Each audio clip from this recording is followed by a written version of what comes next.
কখনো রাস্তাঘাটে চলার সময় এমন কি হয়েছে জীবনে একটুর জন্য বাচ্চা গেছেন?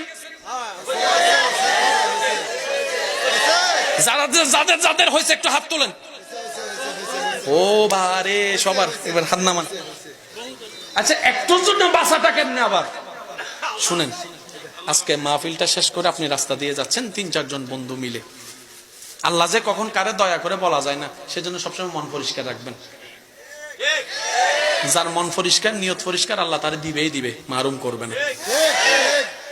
রাস্তা দিয়ে যাইতেছেন, যাইতে যাইতে যাইতে এখান থেকে মাহফিল শেষ করে যাইতে একটু লেট হয়ে গেছে, গাড়ি ঘোড়াও পাইতেছেন না। ৩-৪ জন বন্ধু মিলা কয় চল হাঁটা লাগাই। এবার আল্লাহ আল্লাহ জিকির করে করে নাতে রসুল পরে পরে আপনারা যাইতেছেন, যাইতে যাইতে হঠাৎ করে রাস্তার মধ্যে দেখলেন দোকানপাট সব বন্ধ।